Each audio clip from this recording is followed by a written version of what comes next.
Hello guys, welcome to the maths. Chapter है आपका differentiation. तो लेकर आया हूं मैं क्लास 12th आरएस अग्रवाल का।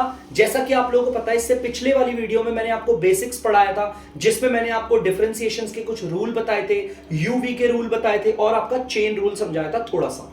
अब मैं आपका क्वेश्चन करने वाला हूं, बच्चे ध्यान से देखना। अगला पढ़ते हैं आगे। तो बच्चों, हम स्टार्ट करेंगे एक्सरसाइज 2A का पहला क्वेश्चन। तो 2A एक्सरसाइज क्या कह रही है? वो कह रही है ना, डिफरेंशिएशन करो सबका, वो भी x के रिस्पेक्ट में। तो चलिए बच्चे ध्यान से सुनिएगा, डिफरेंशिएशन करने जा रहे हैं हम लोग। स्टेप मार्क दे देता हूं मैं, ध्यान से सुनिए। मैं डिफरेंशिएशन कर रहा हूं, ठीक है बच्चे? मैं डिफरेंशिएशन कर रहा हूं d बाई डी, मतलब डिफरेंशिएशन कर रहा हूं किसका? sin 4x का।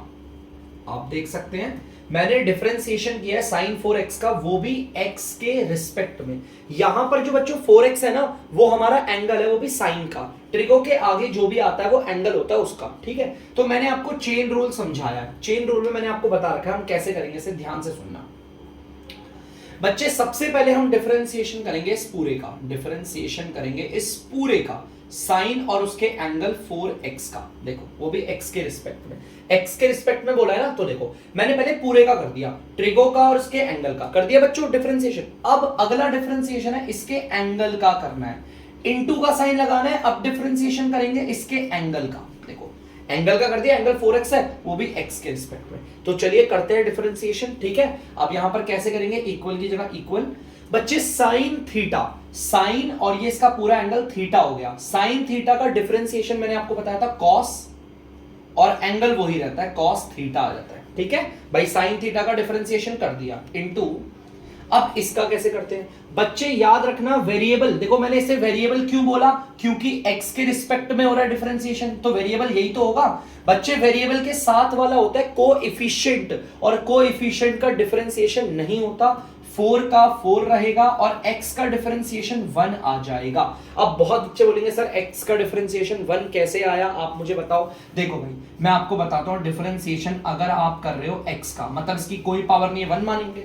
ध्यान से सुनना, इसकी कोई पावर नहीं है मतलब तो 1 मानेंगे ना। तो ध्यान से सुनना, मैंने आपको रूल बताया था। पहले पावर को लिखो, 1 लिख दिया, फिर वेरिएबल को लिखो, फिर पावर जो भी है उसमें 1 माइनस कर दो। तो इसके हिसाब से 1 इंटू एक्स की पावर 0। भाई 1 में से 1 क्या 0 आया, और x की पावर 0 का मतलब क्या है? 1।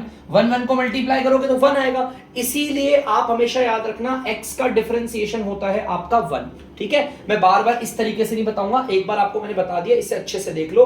x का डिफरेंशिएशन 1 होता है, ठीक है? कुछ लोग और भी सिंपल करते हैं, x dx से dx काट देते हैं, ऐसे करते हैं। तो बच्चे अब देखो यहां पर क्या हुआ, ये आ गया आपका cos और उसका एंगल 4x इनटू में 4।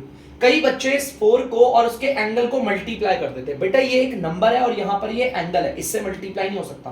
पहले आप नंबर को लिख दो 4 और फिर लिख दो cos 4x, ठीक है? यहां पर पहले आपने 4 लिख दिया, फिर आपने लिख दिया ट्रिगो को। तो ये रहा इसका आंसर, जल्दी से नोट डाउन कर लीजिए।